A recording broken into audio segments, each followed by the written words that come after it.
안녕하세요. 사실대로 김익호입니다. 오늘은 벼랑 끝에 내몰린 1인 고령층 자영업자에 대해서 얘기해 볼까 하는데요. 지난해 자영업에 대해서 논란이 많았죠. 그런데 실제 자영업에 대한 문제의 원인이나 해결책에 대해서는 전혀 논의된 게 없는데요. 그 이유가 오로지 최저임금 인상 영향만 강조해서입니다. 작년에 그러다 보니까 자영업 회원들이 87.9%라고 이제 대대적으로 보도까지 했는데요.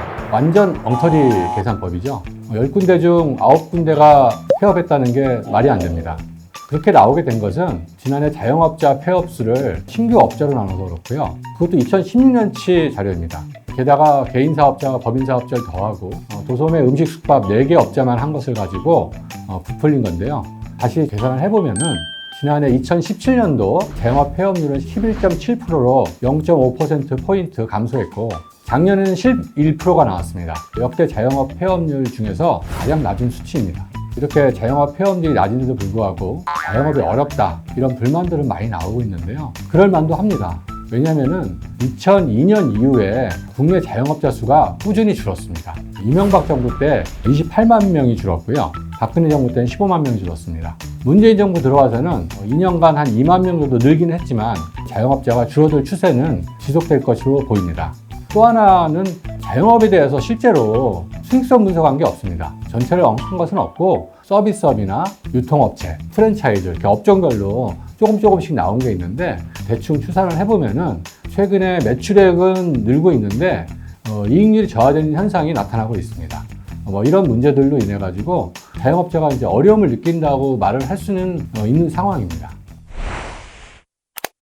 그런데도 그동안 자영업 감소나 수익성에 대해서 관심이 적었던 이유는 자영업에 대해서는 쉽게 창업과 폐업이 가능하고 사적 영역으로 보는 견해가 많았고요. 또 하나는 국내 자영업 비율이 그동안 과밀했다는 그 견해가 지배적이었습니다. 자영업 비율이 한 28%에서 작년에 한 21%까지 쭉 내려왔고요. 그런데도 불구하고 선진국 자영업 비율이 한 10에서 15% 정도 되니까 아직도 높다는 게 일반적인 견해입니다. 또 하나는 자영업이 줄었다고 하는데 실제로 자영업이 줄어서 이 사람들이 실업자가 됐느냐? 그건 아닙니다. 대부분 다 임금 근로자로 편입이 됐고요. 2002년부터 자영업이 줄어든 게 57만 명 정도 되는데 그동안 임금 근로자는 588만 명이 늘어났습니다. 이러다 보니까 실제로 자영업이 감소한 거에 대해서는 크게 문제를 삼지 않았던 게 현재까지였습니다. 근데 자영업이 이제 앞으로 어떻게 될까요? 자영업은 실제로 점점 더 줄어들 것 같고 향후 50년간 국내 인구가 1200만 명이 감소합니다. 소비 지출 감소도 같이 일어납니다. 그럼 당연히 자영업자도 같이 감소를 하겠죠. 지난해 온라인 매출액이 110조 원을 넘었습니다. 사상 최고치를 기록했죠. 오프라인 자영업자가 어려질 수밖에 없는 상황입니다. 왜 노인 일자리나 노인 자영업자가 문제가 되냐를 보면은 1970년대만 해도 65세 이상이 3.1%밖에 안 됐습니다. 그게 작년에 14.3%가 됐고 2067년도에는 46.5%가 되는 거예요. 어마어마하죠. 다 노인입니다. 그러면 당연히 노인 일자리 문제를 고민하지 않을 수가 없죠. 이에 따라서 자영업 고령화 현상도 나타나고 있는데요. 2003년부터 2018년도까지 60세 이상 자영업자가 16.9%에서 22.7%로 한 6%가량 늘었습니다. 반면에 40세 미만은 20.5%에서 17.3%로 3% 정도 감소를 했습니다. 게다가 자영업자 중에서 1인 자영업자가 가장 위기인데요. 2017년 기준 월평균 균등화 처분 가능 소득을 보면은 1인 자영업자가 231만 원입니다. 직원 있는 자영업자는 362만 원이고 임금 근로자는 257만 원으로 나왔습니다. 1인 자영업자가 가장 소득이 적죠. 1인 자영업자 중에서도 저학력, 고령층, 음식 숙박업이 소득상이 가장 나쁜 것으로 나타나고 있습니다.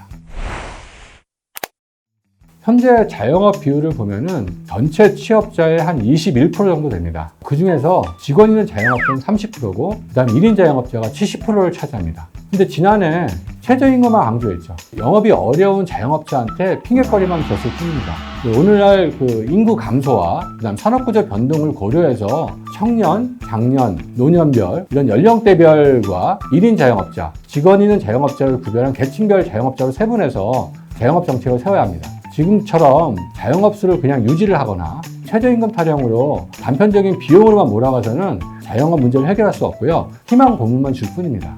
그러려면 어떻게 하냐? 수익 확대 방안을 연구를 해야겠죠. 어떻게 하면 이 사람들이 수익을 더 올릴 수 있는가? 그런데도 불구하고 자영업이 많아서 줄어들 수밖에 없는 상황이라고 하면은 임금 근로자의 전환 계획을 세워야 합니다. 이것이 앞으로의 필요한 자영업 대책이라고 볼 수 있습니다. 이상 사실대로 김익호였습니다.